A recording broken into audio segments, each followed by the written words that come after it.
एक पावन चरित्र है श्री भक्त गोपाल चरवाहे का।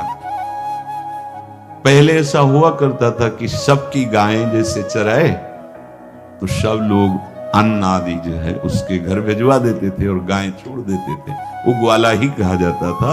सैकड़ों लोगों की गाय चराता था और उसके घर में अन्न आदि जो आवश्यक सामग्री है भिजवा दी जाती थी। ना तो एक अक्षर वो पढ़ा लिखा था और ना कभी उसने भगवान का नाम या कोई चर्चा सुनी थी। उसके कोई परमार्थ से संबंध ही नहीं था। बस गाय चराते थे, जंगल में रहते थे, पत्नी भोजन पहुंचा देती थी और परिवार चलाने के लिए गांव के लोग दे देते थे अन्न, क्योंकि सबकी गाय चराते थे। ना तो उसको किसी धर्म का ज्ञान था, ना किसी साधना का ज्ञान था। एक दिन देखा जंगल से एक मंडली जा रही संतों के। ओ श्री राम जय राम जय जय राम, श्री राम जय राम, ऐसे कीर्तन। संत जन पहले मंडली बना के चलते थे, नाम कीर्तन पद कीर्तन ऐसे। उसको बड़ा आनंद आया। उसको लगा कि इतने झूम झूम कर संत जन गा रहे हैं, किसी से बात नहीं की, पकड़ लिया। अब पूरा तो नहीं, बस उतना राम राम राम राम ऐसे करने लगा। देखो कई बार कहा है यदि आप बिना गुरु मंत्र के भी नाम जप करेंगे तो नाम जप आपको गुरु तक पहुंचा देगा, क्योंकि गुरु प्रदत्त नाम भगवत साक्षात्कार कराता है। 50 वर्ष की अवस्था लगभग हो गई थी। कभी कोई तीर्थ याटन, धर्म कार्य, शास्त्र स्वाध्याय, सत्संग कुछ नहीं। देखो कृपा, विश्वास। अब वो अलौकिक ढंग से नाम में मिठास लगने लगी उसको। तो जोर जोर से कभी कभी नाच पड़ता, चरवाहा है ना, गाता, तो और जो लोग थे उसका उपहास करते। अरे नरक में भी ठौर नहीं मिलेगी, जिंदगी में कुछ पुण्य नहीं किया, ये ऐसे लोग बहुत उपहास करने वाले। ऐसे करने से क्या मिलेगा, नाम से कुछ हो जाएगा। उसने कहा हमने तो कभी सोचा ही नहीं कि कुछ होगा, हम तो ऐसे ही गा रहे। पर ये लोग उपहास कर रहे हैं, क्या गलत है क्या ऐसा गाना? जब तक दृढ़ ज्ञान नहीं होता तब तक माया फिसला सकती है। उसने कहा कि हम किसी लाभ के लिए, बैकुंठ जाने के लिए या कोई लाभ के लिए नहीं जपते, हमें तो अच्छा लगा, वो गा रहे थे संत जन तो हम गाने लगे। क्या सही में आप लोग समझते हैं कि ये गलत है? उनका तुम मूर्ख हो, तुम्हारी क्या समझ में आए? और उपहास करते उसका। उसके मन में एक बात आई, कोई ये प्रमाण दे दे मुझे कि ये जो मैं संतों के मुख से सुना नाम, ये परम सत्य है, ये परम सुखकारी है और इससे क्या बैकुंठ मिल जाएगा? कोई तो मिले मुझे। और जब किसी के हृदय में ऐसी आकांक्षा होती है तो वही मिल जाते हैं जो सबके हृदय की जानते हैं। एक दिन उसने देखा जब लोग दिल्ली की हंसी मजाक कर रहे थे, उसी समय एक लंगोटी पहने हुए, हाथ में कमंडल और दंड धारण किए हुए कोई वीतराग परमहंस जा दौड़ा, चरणों में गिर गया। महाराज महाराज, बस एक बात आप बता दीजिए, जो हम राम राम कह रहे हैं, ये लोग उपहास करते हैं, क्या इससे हमारा कल्याण हो जाएगा, बैकुंठ मिल जाएगा? तो उन्होंने कहा बेटा ये बहुत मंगल में भगवान का नाम है, पर हमें लगता है कि तुम्हें गुरुदेव की आवश्यकता है। यदि तुम गुरु कृपा पात्र बन जाओ तो इन उपहास करने वालों की बातें तुम्हारे मन में नहीं लगेंगी और निश्चित तुम्हें भगवत साक्षात्कार हो जाएगा। तुम्हें पैर पकड़ लिया और कहा महाराज आप ही गुरु बन जाओ ना हमारे, आप ही हमें मंत्र दे दो। तो उन्होंने कहा हम तो तीर्थ यात्रा में हैं, ऐसा हम नहीं कर सकते, पर यदि तुम भगवान से प्रार्थना करोगे तो तुम्हारे कल्याण के लिए सदगुरु प्राप्त हो जाएगा। इसलिए जैसे कोई पूछते किसको सदगुरु बनाऊं, तुम कहते किसी को नहीं, पहले भगवान को मानो, श्री हरि को, जगत गुरु श्री कृष्ण को, फिर उनसे प्रार्थना करो कि यदि आप आवश्यक समझते हो कि सदगुरु के रूप में आप आकर के हमारा कल्याण करेंगे तो मुझे पहुंचा दो। या आप स्वयं आ जाओ, मैं नहीं खोज कर पाऊंगा, मेरी वो दृष्टि नहीं है कि मैं किसी महापुरुष को पहचान सकूं। मैं तुमसे सत्य कहता हूं, सदगुरु की जो शरण में हो गया तो उसके जीवन नौका की डांट सदगुरु अपने हाथ में ले लेते हैं। फिर उसको कोई भय, कोई उपहास, कोई लज्जा नहीं सताती। वो सुख पूर्वक इस दुखद अपार संसार समुद्र से पार हो जाता है। पर बेटा तेरे ऊपर भगवान की बड़ी कृपा है, क्योंकि तू संतों को मानता है। तू मेरी बात पर विश्वास कर ले, अंदर से तू एकांत में रो, तुझे सदगुरु मिल जाएंगे। अब ऐसा कहकर वो अपने राह में चले तीर्थ यात्रा के लिए। अब वो खोजता, एकांत में बैठकर देखता, कभी कभी वो पेड़ पे चढ़ जाता कि कोई संत तो नहीं आ रहे हैं। अब उसके लिए वहां भोजन पहुंच जाता, पाता, गाय देखता और बस खोज करता कि सदगुरु आ जाए, सदगुरु आ जाए। बहुत समय व्यतीत हुआ पर उसका विश्वास नहीं टूटा कि संत ने कहा था कि तुम भावना करो कि सदगुरु आ जाएंगे। भगवान सदगुरु बनकर के आए, वही है सदगुरु। देखा सामने से बड़े तेजस्वी महात्मा बड़े तीव्र गति से आ रहे। वो दौड़ा, गुरुदेव गुरुदेव, चरणों में लौट गया। चरणों में जे ही गिरा तो एक बिजली सी दौड़ी उसके हृदय में। अब बात बन गई, गुरु मिल गए, वो खड़े हो गए। देखते ही सात्विक भाव उत्पन्न हो रहा है, आंसू निकलने लगे। देखते ही मन में आया कि जो संत कह रहे थे सदगुरु मिल जाएंगे, यही हमारे सदगुरु है। हृदय में उत्साह, आतुर आवाज, प्रभु मुझे भवसागर से पार करने वाला गुरु मंत्र दे दो। ऐसे थोड़ी दीक्षा दी जाती कि गली चलते दी जाए, दूंगा। जा पहले स्नान करके आ, फिर एकांत स्थान में बैठेंगे, फिर तेरे को उपदेश देंगे। बोला महाराज मैं जंगली आदमी हूं, गाय चराता हूं, हमारा घर बार से कोई आना जाना नहीं, यही भोजन आ जाता है। संत ने कहा अच्छा स्नान करो। स्नान करके आए, एक पेड़ के नीचे, भाई मैं तुझे कुछ नियम दूंगा, कुछ शर्त। तो महाराज गंवार आदमी है, ना हम आपका कोई नियम पालन कर पाएंगे, ना कोई व्रत पालन कर पाएंगे, ना कोई साधना कर पाएंगे। आप देख लो हमारी हालत, 50 साल का हूं, पढ़ा लिखा बिल्कुल नहीं, कोई धर्म कर्म नहीं जानता, गाय चराता हूं। मुझसे बहुत बातें नहीं सदेंगी, अगर एक कोई बात बता दो तो प्रण करता हूं जिंदगी में प्राण त्याग सकता हूं, पर एक बात कोई, एक नियम कोई दे दो। हमें बहुत नियम तो नहीं समझ में आएंगे, एक कोई बात बता दो कि ऐसा कर लेना और मंत्र जपना, तो हम प्राण त्याग सकते, पर आपकी आज्ञा उल्लंघन, पर बहुत हम बातें नहीं मान पाएंगे क्योंकि हमारे इतना ज्ञान नहीं है। गोपाल के वचन सुन करके बहुत प्रसन्न हुए संत भगवान। एक नियम तुझे देता हूं, हमारे आराध्य देव श्री कृष्ण हैं, गोविंद हैं। आज से तुम्हारे आराध्य देव गोविंद हुए, हाँ श्री कृष्ण है। बिना उनको पवाए तुम्हें पाना नहीं है, बस यही तुम्हारे लिए नियम है। तुम्हारे पास जो आवे, सूखी रोटी, दूध, छाछ, जो भी, बिना उनको पवाए पाना नहीं है। सीधा सरल आदमी, गुरुदेव प्राण चाहे चले जाए, बिना उनको पवाए आज के बाद कभी जिह्वा पे कुछ नहीं जाएगा। ऐसा गुरुजन आदेश करते हैं वैष्णव मार्ग के पथिकों को कि जल भी बिना अर्पित किए मत पियो। अगर आप बिना अर्पित किए पीते हैं तो आपकी बुद्धि में इष्ट देव के प्रति ममत्व तो नहीं आ पाएगा, नहीं आ पाएगा। अब तो गोपाल नाच पड़ा कि गुरु मिल गए, गुरु मंत्र मिल गए और इष्ट का पहचान मिल गई। उसी समय घर से भोजन आया, वही कभी चटनी रोटी, ऐसे ही बैठा एकांत वृक्ष के नीचे, आओ गोविंद भोग पाओ।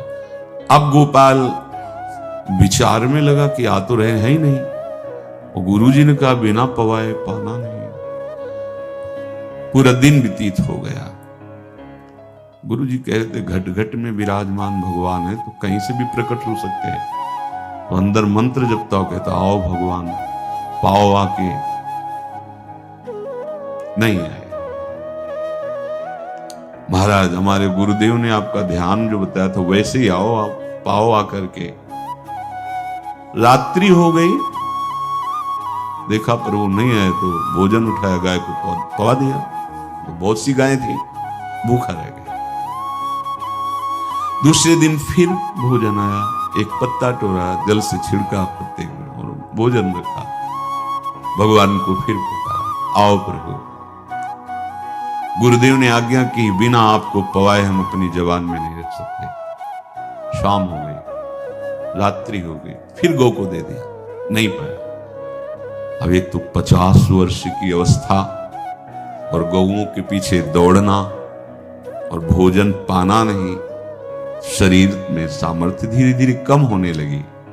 तीसरा दिन, चौथा दिन, पांचवा दिन, छठा दिन, सातवां दिन, दीनानाथ प्राण चाहे निकल जाए, हम गुरु की आज्ञा नहीं तोड़ सकते। अगर आप नहीं आएंगे तो भूखों मर जाऊंगा। पर हम ये बात चरवाहा है, कोई साधना पूर्व की नहीं। गौ सेवा के प्रताप से उससे संतों में प्रीति हो गई, नाम की कृपा से, गुरु की कृपा से नामी की प्राप्ति की चाह। ऐसे कई दिन व्यतीत होते गए, अस्थि मात्र होए रहे शरीरा। पूछते कि क्या बात है, भोजन तो हम रोज लाते हैं, आप रोज लेते हैं, क्या पाते नहीं? आपका विषय नहीं, शिक्षा मिलती है। अपने गुरु उपदिष्ट साधन को किसी से बताना नहीं चाहिए। गुरु उपदिष्ट साधन जब तक सिद्धावस्था ना पहुंच जाए तब तक गुप्त रखा जाता है। जो जैसे आप सत्संग सुन रहे हो, इसमें कोई वचन आपको लगा, पकड़ लिया, अब वो जीवन में तभी बोलना है जब उसका प्रभाव हमारे जीवन में आ जाए। नहीं ऐसे नहीं बोलना, नहीं तो निकल जाएगा। और अगर रोक लिया तो मंथन करेगा अंदर और आपको उसमें स्थित कर देगा। एक भी शब्द नहीं बताया कि हमारी गुरु दीक्षा हो गई, गुरुजी ने कहा था पवा के पाना, और इतने दिन हो गए भगवान तो आ नहीं रहे, इसीलिए हम पा नहीं रहे, तो हमारी ये दशा है।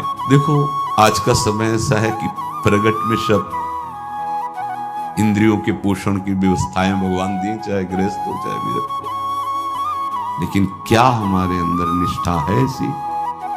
सबरी जी जब उनके गुरुदेव पधारने लगे तो चरणों में रो के गिरे कि प्रभु इस पूरे विश्व में मुझ अधम को सिर्फ आप ही प्यार करने वाले, आप ही ने दुलार करके मुझे रखा, नहीं सब जगह ठोकर मिलती, कोई भी संत महात्मा हमारी तरफ देखना नहीं चाहते, और प्रभु आप जा रहे हो, आप कैसे जीवन जानते हो क्या कहा? हम तो भजन के प्रभाव से भगवान के धाम जा रहे हैं।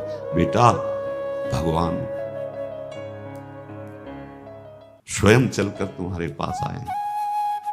सबरी जी बहुत वर्षों तक कभी गुरु के वचनों पर अविश्वास नहीं हुआ, क्यों कहते थे भगवान आएंगे, रोज पावड़े डालती हूँ, सोहनी लगा के दिल चिढ़ती हूँ, रोज पे लगता है फुसला तो नहीं दिया गुरु जी ने? नहीं, गुरु के वचन भगवान आएंगे। शायद ऐसा वर्णन की शास्त्र हजार वर्ष सोचो जरा, और भगवान आए और सबरी को निहार। ऐसे हो गुरुदेव ने कहा भगवान आए, जब तक वो ना पाएंगे तब तक हमने कहा कि और उनका उद्देश्य अलग था, कहने का कि आप भगवान को भोग लगा के पाइएगा और भजन कीजिएगा तो मंत्र के प्रभाव से तुम्हारे मानस पटल पर भगवान दिखने लगेंगे। ऐसा होता है, पर वो सीधा आदमी सीधा समझा, जब तक भगवान नहीं पाएंगे तब तक हमें नहीं पाना। 18 दिन बीत गए, कुछ ना खाना न पीना। गोविंद भी देखते हैं, बाल भक्त ओम प्रकाश जी महाराज यही अपने चामुंडा के पास से उधर, बहुत नामनिष्ठ महात्मा, बाल भक्तों में बहुत ही मानो प्रहलाद जी ही है। जैसे प्रहलाद जी नामनिष्ठ भगवान निष्ठ, घट घट में भगवान को देखने वाले, ऐसे श्री ओम प्रकाश जी बाल भक्त।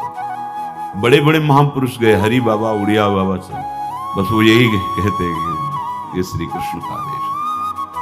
फिर शायद 50 के भी ऊपर दिन गए थे, ऐसे 70 दिन तक उस महापुरुष ने कुछ नहीं खाया। सशरीर अंतर्ध्यान हुए, आज समाधि उनकी बनी। जब महत्व भगवान का जग जाता है तो शरीर का महत्व नहीं। अच्छा, प्राणनाथ जब प्राणों का पोषण कर रहे हैं तो अन्न में भी तो प्राणनाथ की ही दी हुई शक्ति है, तो बिना अन्न के भी उनका पोषण हो रहा है। पर ये भागवती का आदेश से, मनमानी करने से नहीं। मनमानी करने में फिर मार्ग रुक जाएगा। भगवान आदेश करते हैं अपनी वाणी से, युक्ताहार विहार से, उचित आहार विहार, वो तो भगवद आदेश होता है। 18 दिन बीत गए, 19वें दिन जब भोजन आया, पेट के आते सब सिकुड़ गई थी। वैसे ही 50 वर्ष के थे, आंखें धस गई थी, उठने की ताकत नहीं। पत्नी ने फिर कहा कि आप कुछ तो बताइए कि क्या आपको कोई रोग हो रहा है? आप भोजन नहीं पा रहे, मैं रुक जाऊं यहीं आपकी सेवा के लिए, या आप घर चलिए? कोई उत्तर नहीं। आप जाइए, हम ठीक हैं। ऐसा फिर धीरे से पत्ता लाए, छिड़का भगवान और पाव आकर के। शाम हो गई, फिर गाय को दे दिया। विचार कर लिया कि अब मरना ही है। मुझे जैसे अधम के पास भगवान तो आएंगे नहीं, वो तो भगवान है, पर मैं अपने गुरु के वचन नहीं तोड़ सकता। मर चाहे जाऊं। 27 दिन व्यतीत हो गए, एक कवल भी अन्न नहीं पाया। न चलने की शक्ति थी, न पत्ता लाने की शक्ति थी, न जल छिड़कने की शक्ति थी। जिस पात्र में भोजन लाई थी, लेटे ही लेटे खोला और कहा, प्रभु मुझे पता है आप इस शरीर से नहीं मिलोगे, और आप जान लो मैं अपने गुरु की आज्ञा का उल्लंघन नहीं करूंगा। ये मतलब जितने महान हुए हैं सब निष्ठाओं में निष्ठावान हुए हैं। अपने लोग फिसड्डी हैं, जरा सा कोई दुख, जरा सा कोई सुख, फिसल जाते हैं। प्राण अनंत जन्मों की बिगड़ी 27 दिन क्या होते हैं? क्या होते हैं 27 दिन? अनंत जन्मों का जमा कूड़ा करकट भगवान साफ कर रहे हैं। यस, जो तन्मयता, गुरु निष्ठा, जो प्राण भूख से व्याकुल, सब भस्म हो रहे हैं पाप अनंत जन्मों के। अनंत जन्मों, जैसे हम सोचे कि भगवान इतने निर्दयी कैसे हैं? नहीं निर्दयी, आत्मा को कुछ फर्क नहीं पड़ता। और शरीर ने जो किए हैं जन्म जन्मांतरों के, वो निष्ठा के कारण दुख नहीं पहुंचेगा। निष्ठावान को दुख नहीं पहुंचता, वो आपको दिखाई देगा दूर से, उसको दुख नहीं पहुंचता, क्योंकि निष्ठा का कवच है, वो कभी कोई भेद नहीं सकता। किसी भी माया के यंत्र में ताकत नहीं कि निष्ठा को भेद सके, उसी को निष्ठा कहते हैं, नहीं भेद पाए। 27वां दिन है। पति की दशा देख करके कहा, स्वामी अब तो आप कहोगे भी तो मैं नहीं जाऊंगी। हम आपकी दशा, इशारे से कहा, आज भर चली जा, क्योंकि उसको लग रहा था आज प्राण निकल जाएंगे। आज भर चली जा, फिर कल से जैसी तेरी आज चली जा। इशारे से, बोलने की भी सामर्थ्य नहीं थी। गोपाल के आंसुओं की धारा चल रही, पड़े पड़े धीरे से खोला जो भोग है, और अंतस्थल, आज बोल भी नहीं पा रहे, अंतस्थल से कह रहे, प्रभु अब चाहे आके पालो या लिवा जाके पवा देना, देख लो आप, आखिरी है, आके पालो या लिवा जाना, अपने यहां पवाना, क्योंकि हमारे यहां तो पाए नहीं आप। बड़े प्रेम से अंदर से आवाज आई, गोपाल। खुली, क्योंकि बोलने की हिम्मत ने, ये अंदर से प्रार्थना की थी, गोपाल वो अमृतमय। गुरुदेव ने कहा था कि उनकी वाणी से अमृत बरसता। एकदम आंख खुला, देखा वही पीतांबर, वैसे मोर मुकुट, वही मुरली, वही करधनी, वैसे नूपुर, वैसे ललित त्रिभंगी। गुरुदेव ने जैसा वर्णन किया था वैसा ही सुंदर रूप गोपाल के सामने। प्रभु मुखमंडल की मनोहरता देखकर निहाल कर देंगे। थोड़ी पीड़ा सहना सीखो, सहत सहत बाढ़े भगति, ग्रह तन गुरु हितगार, ग्रह तन गुरु हितगार, हार अपनी करिमा। सेवक जी कह रहे हैं, देखो गृह तन गुरु हित गार हार अपनी कर, तन मन प्राण गुरु वचनों पर न्यौछावर, जो भी सहना पड़े सहूंगा। मिल गए प्रभु, प्रभु दूर नहीं है। प्रिया प्रीतम बहुत कृपालु हैं। मानो करोड़ करोड़ काम की सौंदर्यता को हे करते हुए प्रभु के लावण्य का प्रकाश हो रहा है। मनहारिणी मुरली जैसे कहा था अधरों में रख, वैसे अधरों में विराजमान। अच्छा, खास बात ये, ना कोई गाय देख पा रहे, नहीं कोई और चरवाहा देख पा रहा। ये भगवान, जैसे इस सभा में किसी से बात करें भगवान, किसी से मिले तो पास बैठा व्यक्ति भी नहीं देख पाएगा, ना जान पाएगा, क्योंकि प्राकृतिक इंद्रियां, प्राकृतिक शरीर, और वो चिदानंदमय, वो तो जिसको दर्शन देंगे तो पहले दृष्टि प्रदान करते हैं। भगवान जिससे मिलते हैं पहले दृष्टि प्रदान करते हैं, तो गुरु रूप से दृष्टि प्रदान। ये जो अंतर में पुकारा ना, वो अंतर दृष्टि खुल गई, सामने देखा। इतना सुंदर विश्व मोहिनी भगवान श्री हरि का ललित त्रिभंगी रूप कि गोपाल की आंखें नहीं टिकी। इतना सुंदर रूप, आंखें भगवान के तेज के आगे बंद हो गई। जो भी बंद हुई तो देखा मानस पटल पर वैसे ही ललित त्रिभंगी। फिर खोला, देखा सामने भगवान मुस्कुराए, सामर्थ्य प्रदान किया। देखो अर्जुन के साथ ही तो खेलते हैं भगवान सखा भाव से, रथाक रहे हैं, लेकिन भगवान का विराट स्वरूप देखने की सामर्थ्य अर्जुन में थी क्या? दिव्य दृष्टि प्रदान की। फिर भी कांप रहे थे अर्जुन जी भगवान की दिव्य दृष्टि संपन्न नेत्रों से उस विराट महिमा को देखकर कांप रहे थे अर्जुन। ये तो माधुर्य रूप प्रभु का है। उसने मानो इशारा किया प्रभु को कि हमारी सामर्थ्य में मैं सकिल कर आ जाऊं, नजदीक आप आ जाओ। आ गए, अपना माथा प्रभु के चरणों में रखा, आंसुओं से भगवान के चरणों का प्रक्षालन कर।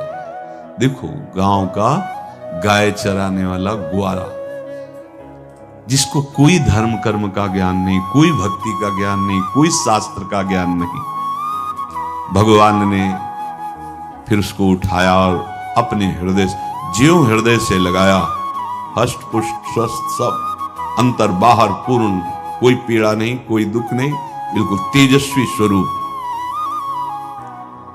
भगवान की स्पर्श की महान सामर्थ्य है। बाली ने बहुत मारा ना सुग्रीव को, तो कर पर साथ सुग्रीव शरीरा, जे इस पर सारी पीड़ा गई। भगवान अमृत सावी है, भगवान दिव्य चिदानंद भाव देने वाले हैं। अब तो सुरमुनि वांछित प्रभु की छाती से लपटा है। ये ऐसा ना सोचो कि कहानियां हैं, ऐसा ये सत्य विषय आप भी प्राप्त कर सकते हैं। इसी के लिए रोज सत्संग होता है। जो भगवान से लिपट कर छाती में अश्रु की बूंदे, तो भगवान ये था माम प्रपद्यन्ते, भगवान की अश्रु बूंदों से गोपाल का अभिषेक हो, मानो सुदामा मिलन हो रहा है। जैसे भगवान को दैन्य बहुत प्रिय है। तभी भाई जी महाराज कहते हैं पद में कि बुद्धिहीन बना दो हे भगवान, हमें बुद्धिहीन बना दो। ये जो बहुत बुद्धि चलती है ना, इसके लिए दौड़ भाग है। नहीं, सीधे प्रभु हमारे हैं, हम प्रभु के हैं। नाम जप आश्रय भगवत प्राप्ति निश्चित। भगवान बोले, प्यारे गोपाल अब तू रो मत, देख मैं तेरे प्रेम में पगी हुई ये जो सूखी रोटियां हैं अभी पाता हूं। और भगवान बैठ गए और उसके घर की जो रोटी थी उसे, देखो मुझे त्रिभुवन का कोई भी भोग प्रसन्न नहीं कर सकता गोपाल, मुझे त्रिभुवन का कोई भोग प्रसन्न नहीं कर सकता। इस बात को समझो, जिनको ये भ्रम हो कि हम अधर्म से कमा के 56 भोग लगा के प्रभु को प्रसन्न कर लेंगे, तो ये बात सुनो।